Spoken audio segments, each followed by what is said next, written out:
एक पेड़ पर 5 पक्षी मिलजुल कर रहते थे। उनमें सबसे छोटी टुन्नी चिड़िया थी, लेकिन अक्ल से वो सबसे होशियार थी। लेकिन तोता और हंस उस चिड़िया पर जलते थे। रात में वो एक साथ पेड़ पर सोते और सुबह होते ही वो जंगल में खाने की खोज में निकलते। चिड़िया अक्लमंद होने के कारण सभी उसे आगे ही रखते थे। एक दिन वो सभी पक्षी खाना खाकर पेड़ पर आकर बैठते हैं। तभी पेड़ पर चिड़िया कहीं दिखाई नहीं देती। बाज यहाँ वहाँ देखकर अपने सभी दोस्तों से कहता है, अरे ये टुन्नी चिड़िया कहाँ रह गई? किसी को कुछ पता है?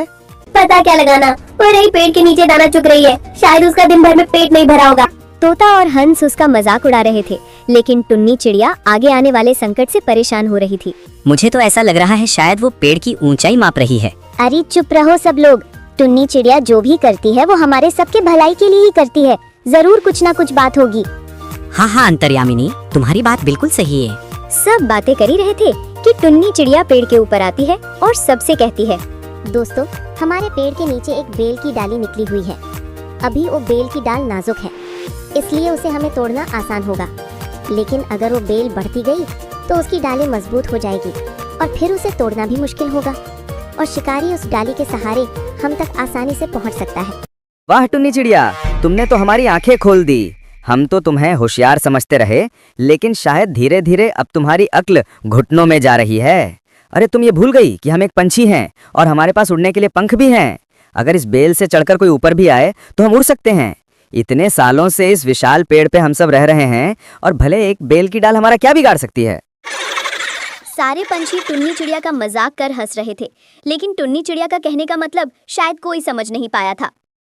समय के बीते किसी ने उस बेल के ऊपर ध्यान नहीं दिया और कुछ समय बाद जैसे टुन्नी चिड़िया ने कहा था वैसे ही उस पेड़ पर बेल की भारी डालियां बन चुकी थीं। अचानक एक दिन उस जंगल में एक विदेशी यात्री घूमने आता है। उसके एक हाथ में गुलेल थी और पीछे एक बैग लटकाई हुई थी, जैसे वो कोई पंछी पकड़ने का शौकीन था। चलते चलते अचानक वो एक जगह पर रुक जाता है, जैसे उसने कोई चीज देखी हो। उसके चेहरे पे खुशी थी। वाह, ये हुई ना बात। इस पेड़ पे तो मैं आराम से चढ़ सकता हूँ। मेरे बैग में रखा हुआ जाल इस पेड़ के ऊपर आसानी से बिछा दूंगा।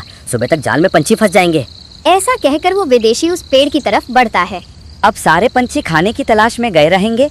शाम को वो जब इस पेड़ पर लौटेंगे तो मेरे इस बिछाए हुए जाल में फंस जाएंगे। सुबह एक बड़ा सा पिंजरा लेके आऊंगा, उसमें उन पंछियों को बंदी बनाकर विदेश में ले जाकर अच्छे दामों में बेच दूंगा।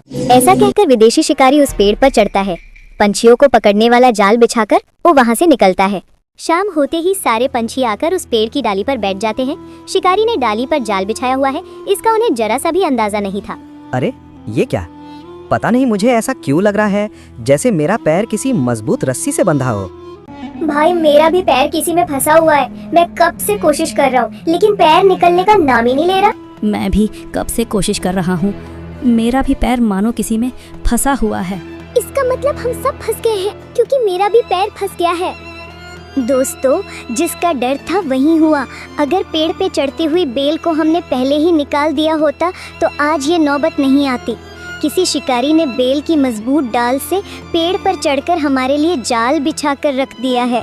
अब हम सब नहीं बचेंगे। टुन्नी चिड़िया, तुम होशियार हो, बुद्धिमान हो। अब तुम ही कुछ उपाय निकालो, नहीं तो हम सब मारे जाएंगे। टुन्नी, हमें माफ कर दो। हमें तुम्हारा कहना मान लेना चाहिए था। टुन्नी, आगे से हम सब तुम्हारी बात मानेंगे, ना ही तुम्हारा कभी मजाक उड़ाएंगे। लेकिन हम सबको बचा लो। अब सबकी जान तुम्हारे हाथ में है टुन्नी। तुम ही हो जो इस मुसीबत से उपाय निकाल सकती हो। थोड़ी देर टुन्नी चिड़िया कुछ सोचती है और उसके दिमाग में एक आइडिया आती है। दोस्तों, एक उपाय है। सुबह होते ही शिकारी यहाँ आएगा और वो अपने साथ एक पिंजरा जरूर लाएगा। हमें उसके सामने मरने का नाटक करना होगा। हमें मरा हुआ देखकर वो शिकारी हमें पिंजरे में नहीं बल्कि पिंजरे के बाहर ही रखेगा। पर सभी याद रखना, हमें अपनी हल्की आंखों से सब कुछ देखना है। जैसे ही शिकारी आखिरी पंछी को जाल से निकालकर बाहर रखेगा, वैसे ही हम सबको एक साथ उड़कर वहां से भागना है। टुन्नी चिड़िया का उपाय तो सबको अच्छा लगा था, लेकिन अब वक्त ही बताएगा कि टुन्नी चिड़िया का ये उपाय काम करेगा भी या नहीं। रात भी अब गहरी हो चुकी थी। पंछी आपस में बात करते करते सूरज की पहली किरण कब निकली पता ही नहीं चला। अचानक वो शिकारी आते वक्त सारे पंछी देख लेते हैं। टुन्नी ने जैसे कहा था वैसे ही उस शिकारी के हाथ में एक बड़ा पिंजरा था। शिकारी को देखकर सारे पंछी मरने का नाटक करते हैं। देखते हैं कितनी पंछियां फंसी हुई है। ऊपर जाके पहले जाल को नीचे उतार लेता हूँ। ऐसा कहकर शिकारी उस पेड़ के ऊपर चढ़ता है। जब शिकारी उस जाल को नीचे उतारता है तब सामने का नजारा देखकर वो चौंक जाता है। ओ माय गॉड, जाल में तो सब पंछियां मरी पड़ी है। ये सब कैसे हुआ? सोचा था इन देसी पंछियों को विदेश में जाके अच्छे दाम में बेच दूंगा। अब इन मरी हुई पंछियों का मैं क्या करूंगा? इन्हें जाल से निकालकर जाल कहीं और बिछाता हूँ। ऐसा कहकर शिकारी जाल से पंछियों को निकालकर नीचे की तरफ फेंकता है। आओ, टूट गई रे कमर मेरी। चुपचाप रहो कब्बू बहन, वरना शिकारी को हम पर शक होगा।